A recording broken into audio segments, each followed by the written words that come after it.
Olá, estamos aqui novamente, com o nosso programa Saber Viver, sempre nesse horário agora, das 9 até as 10 horas da noite, meditando juntos na Palavra de Deus. E hoje eu gostaria de dedicar um tempo a meditar num salmo muito especial que nós temos nas Escrituras, o Salmo de número 51.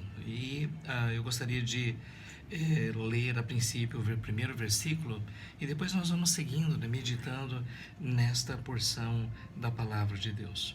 Salmo de número 51 diz assim: Compadece-te de mim, ó Deus, segundo a tua benignidade e segundo a multidão das tuas misericórdias, apaga as minhas transgressões. Especialmente nesse momento que nós estamos vivendo, nós observamos como está ficando cada vez mais raro esse sentimento de convicção, de culpa, de pecado e a necessidade do perdão de Deus. Nós encontramos nas Escrituras o exemplo do rei Davi, e no caso dele era um homem temente a Deus, era um homem que separava muito tempo para orar, buscar a presença de Deus. Ele foi o autor de um número imenso dos salmos que nós encontramos na Bíblia. Ele foi aquele que na sua juventude venceu o gigante Golias, aquele que conquistou a simpatia e o apoio do seu povo e se tornou o grande rei de Israel, se tornou aquela pessoa, que iria se tornar também uma referência ao Messias que viria no futuro. Mas nós vemos na vida de Davi um incidente muito triste. O fato é que o rei, que devia estar na guerra, ele ficou em casa, e ele cedeu à tentação, de olhar para uma mulher que era esposa de um dos seus homens mais leais, Urias, e adulterou com ela e depois expôs Urias no campo de batalha à morte. O que nós vemos aqui é adultério, assassinato, mentira, engano da parte de Davi. E isso é algo que nos faz pensar. As Escrituras em nenhum momento nos incentivam a criar ídolos, personagens perfeitas. Pelo contrário, nós vemos que Deus se agradou em usar pessoas que estavam longe de ser perfeitas.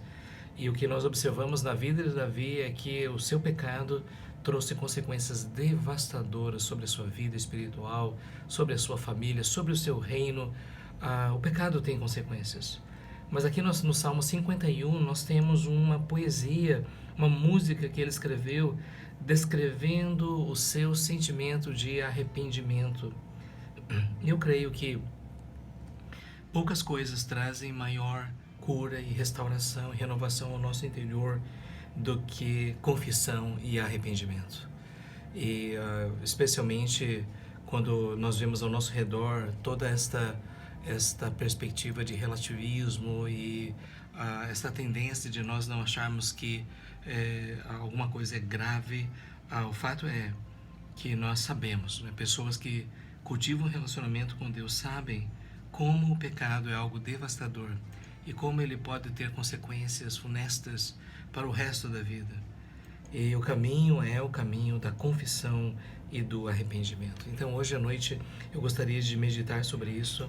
Talvez alguns de nós não tenham chegado à gravidade dos pecados de Davi, mas ao mesmo tempo eu creio que todos nós em algum momento, na verdade em diversos momentos da nossa vida, nós precisamos confessar e nos arrepender. E essa confissão ela não acontece diante de algum mediador, mas acontece diante do próprio Deus, como nós vemos aqui Davi.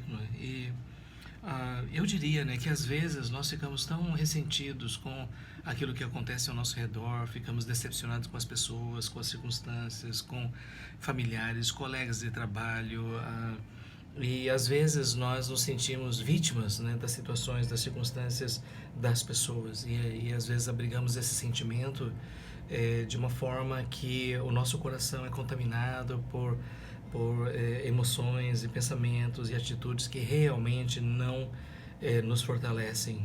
E o fato é que antes de nós pensarmos em tudo aquilo que pessoas fizeram, em tudo aquilo que pessoas disseram, nós precisamos sondar o nosso coração. E a primeira vitória que nós precisamos conquistar é a vitória do nosso coração. E é por isso que eu creio que esse salmo traz para nós lições preciosas. Em primeiro lugar, esse profundo reconhecimento, essa profunda percepção, né, de que, depois de tudo, pecado é algo real, pecado é algo que nós não devemos tentar traduzir em palavras mais leves. Às vezes a nossa tendência é dizer: Senhor, perdoa as minhas imperfeições, as minhas falhas, as minhas fraquezas. E há um certo sentido, né, que nós podemos usar essas expressões, mas quando nós paramos para pensar sobre o que é o pecado, fica claro, né, que às vezes a gente pode estar minimizando a gravidade daquilo que nós fazemos diante de Deus. Mas quando existe uma percepção dessa gravidade, a partir daí nós então sentimos a necessidade de buscar o perdão de Deus, a reconciliação. E é isso que nós vemos aqui no Salmo de número 51. E quando Davi pecou e por um tempo ele quis esconder o seu pecado, Deus levantou o profeta Natã, e Natã contou essa história a respeito dessa ovelhinha, né, que foi roubada, e Davi ficou indignado, dizendo: a pessoa que fez isso precisa morrer. E Natã disse: você é homem. E o fato é que isso o levou a ficar tomado de uma profunda convicção de pecado, né? E eu creio que foi nessas circunstâncias que ele então escreveu esse cântico. Não sei se ele pegou a sua harpa, se algum instrumento musical, e ele começou a extravasar o seu coração e abrir-se diante de Deus, diante da realidade terrível da culpa. E o que nos dá esperança é isso, né? De que Deus é misericordioso, que Deus é compassivo, e que, se há um verdadeiro arrependimento, Ele nos perdoa. E é por isso que Ele diz: compadece de mim, ó Deus, segundo a tua benignidade, segundo a multidão das tuas misericórdias, apaga as minhas transgressões. A primeira questão que nós vemos aqui é essa: é que a busca que nós temos pelo perdão de Deus é por causa do caráter de Deus e não por nossa causa. Por nossa causa nós somos dignos e muitas vezes merecedores da ira e do julgamento de Deus, mas é por aquilo que Deus é. Deus é benigno. Deus tem uma multidão de misericórdias. Como nós vemos no livro de Lamentações, né, as misericórdias do Senhor são a causa de nós não sermos consumidos, elas se renovam a cada manhã.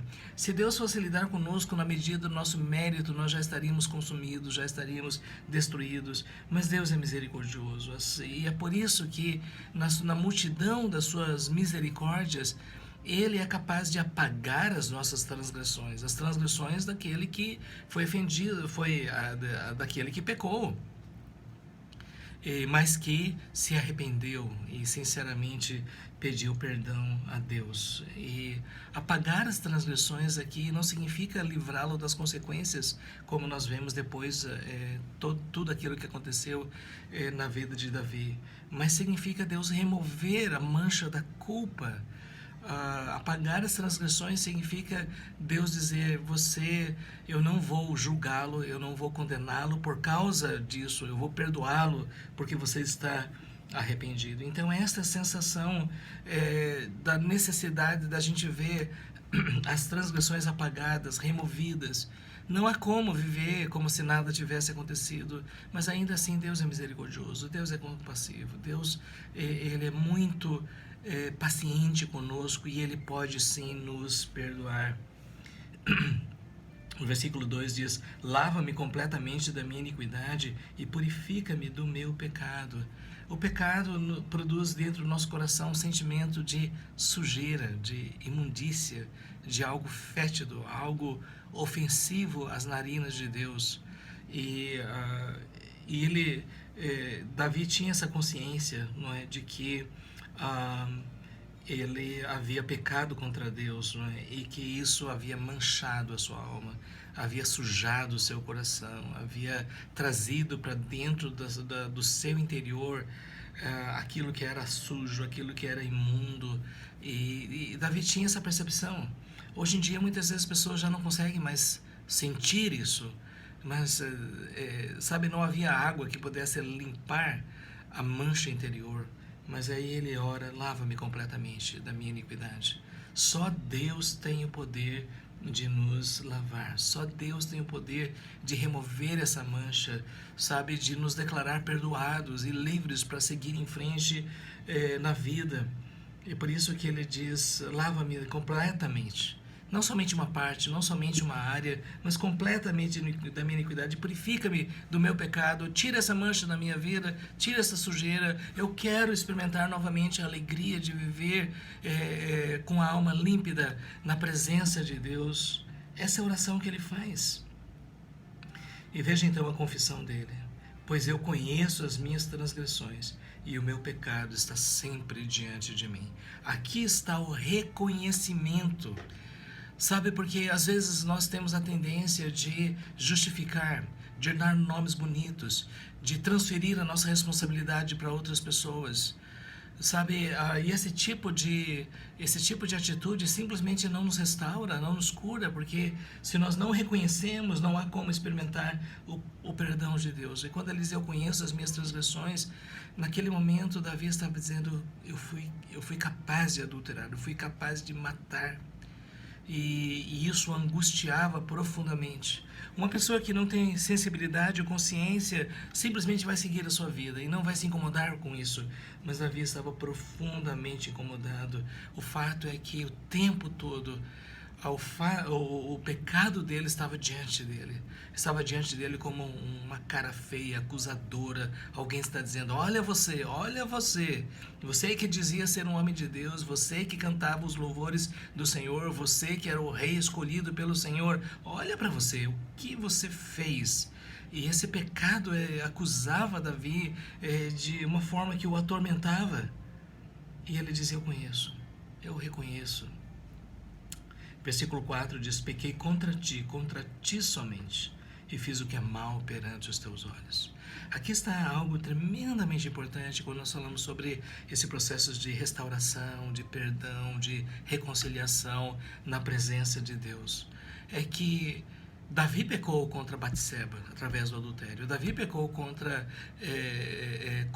o seu soldado Urias, expondo para ele ser assassinado no campo de batalha. Mas em última instância, Davi pecou contra Deus. Ele diz, pequei contra ti somente. Essa é uma forma de mostrar, não é, que depois de tudo o pecado só é compreendido quando ele é percebido no relacionamento com Deus. Até então, nós podemos chamar de transgressão, de, imperfeições ou escorregões ou coisas assim, mas quando nós temos a percepção de que foi algo cometido deliberadamente contra Deus, sabendo que Deus é o Criador, é o sustentador, sabendo que Deus é aquele que cuida de nós, que se importa conosco, ele diz, contra ti pequei, contra ti somente. E fiz o que é mal perante os teus olhos. Ele não tentou se justificar, ele não tentou atenuar a gravidade do que fez, ele não tentou colocar nomes bonitos em relação às suas transgressões, ele simplesmente diz, eu fiz o que é mal perante os teus olhos. Quando Deus olhou para aquilo, ele viu que foi algo mal, algo repulsivo, algo digno de punição e de castigo. Foi essa a percepção que Deus teve do pecado de Davi. Fiz o que é mal perante os teus olhos. E por isso Davi diz, de maneira que serás tido por justo no teu falar e puro no teu julgar. Senhor, faça o que o Senhor precisa fazer, o que o Senhor quer fazer, porque o Senhor é justo. Tudo aquilo que o Senhor fala é puro. Então aqui ele está pronto para receber a retribuição que vem do Senhor por causa dos seus pecados. Em nenhum momento ele está dizendo, eu pequei, mas Deus não me pune. Ele está dizendo, tu és justo. A tua palavra é verdadeira. Quando Deus julga, ele julga de forma pura. Aqui está a diferença entre ser julgado pelos homens e ser julgado por Deus. Porque homens muitas vezes julgam de forma injusta, muitas vezes fazem acepção de pessoas, muitas vezes favorecem os culpados e oprimem os inocentes. Juízes muitas vezes recebem propinas e benefícios ao invés de executar a justiça, mas Deus é justo. Tudo que ele faz conforme a sua perfeita justiça. Por isso que o salmista diz aqui, eu nasci na iniquidade e em pecado me concebeu minha mãe. Agora ele percebe, não é, que na verdade o pecado não é uma coisa pontual, mas era algo da sua própria natureza. O fato é que ele desde a sua infância ele sabia que o pecado estava ali, e quando ele diz em pecado me concebeu minha mãe, Perdão, aqui está algo tremendamente importante. Pecado não é algo pontual. É uma natureza, é uma inclinação, é algo que nós trazemos conosco desde a infância. Às vezes as pessoas chamam as criancinhas, né, de anjinhos. Não, não são anjinhos, porque nós nascemos com uma inclinação para o pecado, para o mal. E Davi reconheceu isso. Por isso que no versículo 6 ele diz: Eis que tu te comprases na verdade no íntimo, e no recôndito me fazes conhecer a sabedoria. O que Deus quer de nós não é uma máscara, Ele não quer de nós desculpas, Ele não quer de nós justificativas. O que Ele quer de nós, o que realmente agrada o coração de Deus, é a verdade no íntimo. É que nós possamos dizer que aquilo que é, aquilo que não é, não é, como disse o filósofo. Que no íntimo do coração, Davi podia abrir o seu coração diante de Deus e reconhecer e confessar. É porque lá no íntimo, quando nós realmente reconhecemos, quando Deus trabalha nos recessos mais profundos da nossa alma, é ali que nós descobrimos a verdadeira sabedoria. Não é a sabedoria dos homens, não é a sabedoria superficial, não é a sabedoria do mundo, mas é uma sabedoria profunda. É uma sabedoria que nós encontramos quando nós pedimos que Deus sonde os recessos mais íntimos do nosso coração. Ele conhece. Não adianta tentar enganar, não adianta tentar maquiar. Ele conhece. Por isso, o melhor caminho é confessar. O melhor caminho é dizer: Senhor, Tu sabes, Tu conheces, é real, é verdadeiro. Pequei contra Ti, fiz o que é mal perante os Teus olhos. Agora ele pede: purifica-me com esopo e ficarei limpo. Lava-me e ficarei mais alvo que a neve. Esopo era um tipo, né, de substância vegetal, né, que era usada para limpar. E ele está dizendo: lava-me e ficarei mais alvo do que a neve. Deus de fato nos perdoa. Novamente, não significa que as consequências vão sumir. Muitas vezes elas permanecem. Mas o perdão de Deus é real. E Deus nos purifica e nos lava. E nos dá uma consciência limpa, uma consciência tranquila, porque fomos perdoados. E é por isso que ele diz: faze-me ouvir júbilo e alegria, para que exulte os ossos que esmagaste. O que ele está dizendo: Deus, me devolve aquela alegria, me devolve aquela celebração, me devolve aquele sentimento que eu tinha na tua presença, quando eu ia com os meus irmãos festejando e louvando ao Senhor. O Senhor esmagou os meus ossos por causa do meu pecado. Eu estou debaixo de profunda convicção e uma percepção terrível de culpa. Mas Deus, me devolve a alegria. Eu quero sentir de novo aquilo que eu senti em outros tempos, em outros momentos. E aqui está algo tremendamente importante. Não existe alegria no pecado, não existe sabedoria no pecado, não existe satisfação, em última instância, no pecado, porque o prazer do pecado é temporário, mas a alegria do Senhor é permanente. Por isso é uma pena, né? Quantas vezes o inimigo das nossas almas nos leva para longe de Deus, fazendo promessas grandiosas, mas depois nós descobrimos, né, que não existe nada nesse mundo que possa trazer maior alegria do que a alegria da presença de Deus. E ele diz: esconde o rosto dos meus pecados e apaga todas as minhas iniquidades. Ele está dizendo: Deus, quando ele está dizendo não olhe, não é que Deus não vai levar em conta o pecado, pelo contrário, ele está pedindo para apagar, para remover, para que aquela mancha terrível ela seja removida. E veja a oração dele: cria em mim, ó Deus, um coração puro e renova dentro de mim um espírito inabalável. Deus pode fazer isso. Por isso, não importa por onde você tenha andado, não importa o que você tenha feito, se você tem fé em Deus, na sua palavra, na sua promessa, lembre-se disso: Deus pode nos purificar. E quando nós olhamos depois para o Novo Testamento, nós verificamos que isso acontece de uma forma poderosa quando nós cremos em Cristo, porque o sangue de Cristo nos purifica de todo o pecado. Criar um coração puro deve ser um desejo sincero do nosso coração. Que o coração puro é aquele coração que não está manchado, aquele coração que não está marcado pelo ressentimento, pelo ódio, pela impureza, mas é um coração que está livre para adorar a Deus.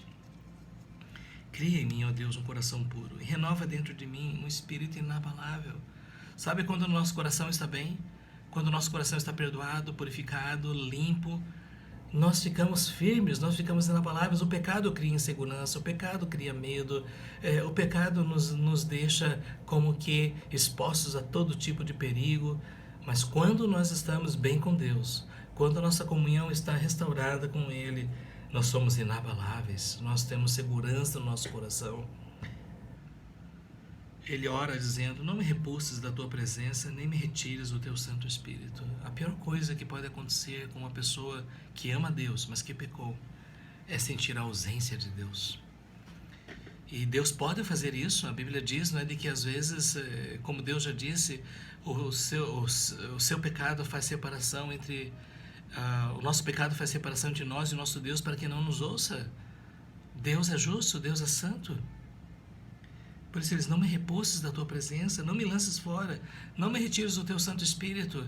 Possivelmente aqui ele não está pedindo que Deus não tire, ou que Deus tire a sua certeza de salvação. Isso aqui é muito mais: não me tire a unção que eu recebi, porque o rei Davi recebeu óleo sobre a sua cabeça como símbolo daquele poder, daquela capacitação espiritual que Deus havia dado para que ele pudesse reinar.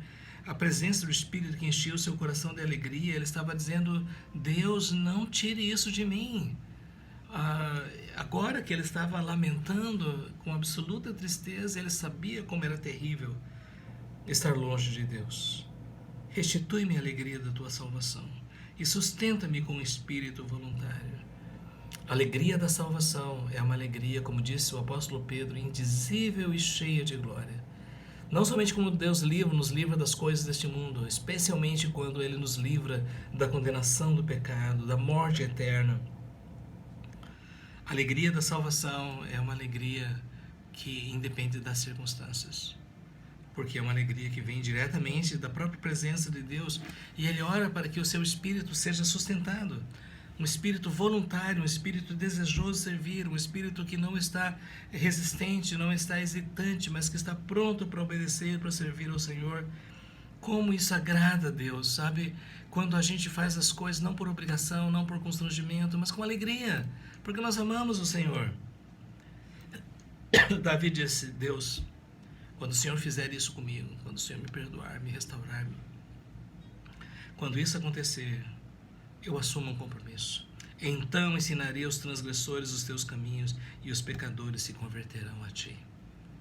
Sabe, uma pessoa que se considera justa, uma pessoa que se considera religiosa, dificilmente vai se identificar com aquele que está vivendo uma vida de desobediência e pecado.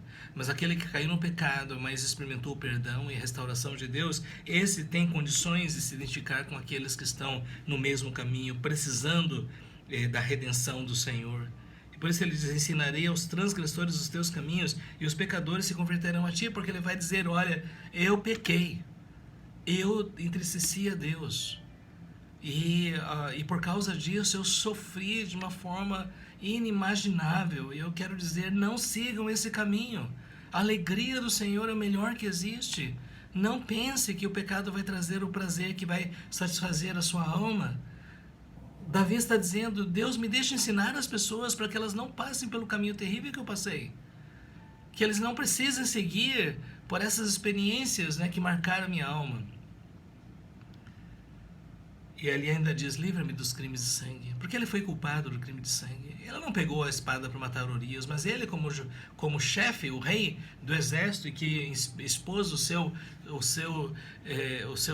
líder para lutar lá e ser deixado lá para ser morto, isso foi assassinato.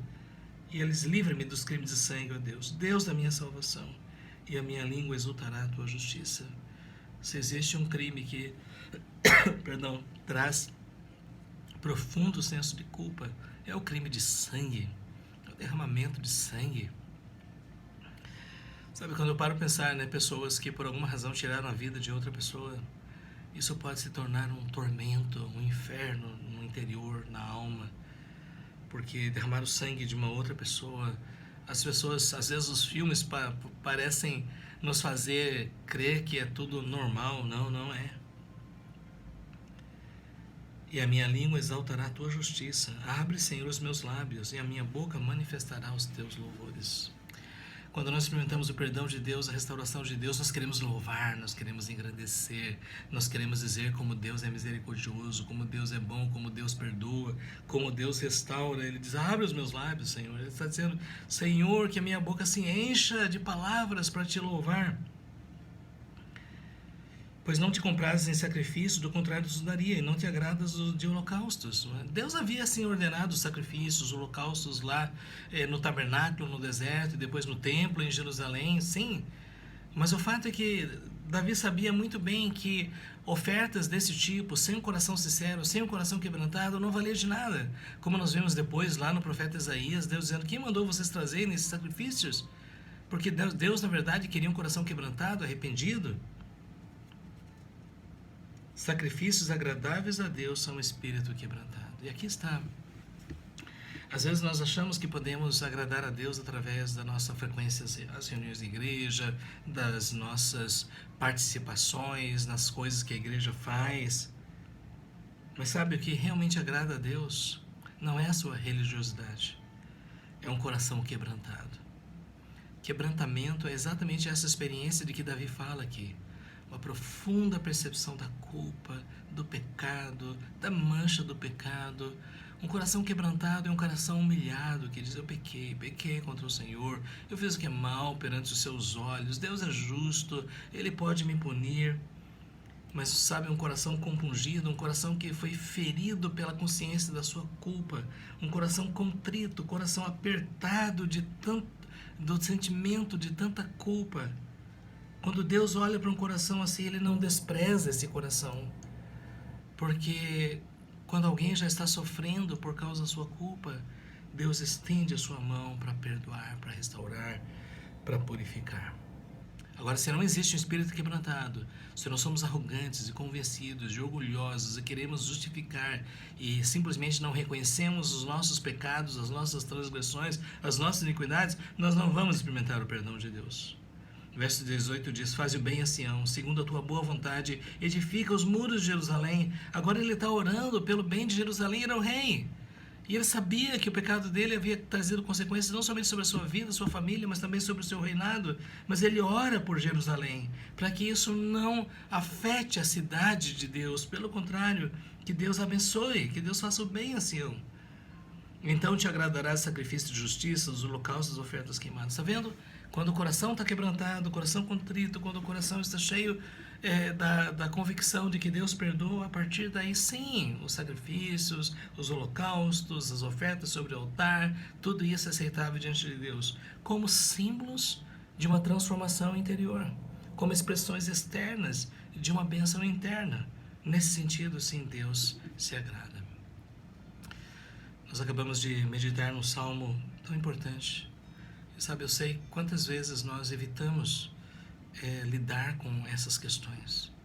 Mas o que eu posso dizer para você é o caminho da confissão, o caminho do arrependimento, é o caminho da restauração. Pode ser um caminho penoso, difícil, mas é o caminho da verdade. É o caminho do coração sincero. E quando nós reconhecemos isso, e quando nós experimentamos esse espírito quebrantado, esse coração contrito, esse sincero arrependimento, nós também experimentamos o perdão de Deus. E para nós que já vivemos na nossa nova aliança, muito mais ainda, porque o apóstolo João disse, se confessarmos os nossos pecados, Ele é fiel e justo para nos perdoar os pecados e nos purificar de toda a injustiça.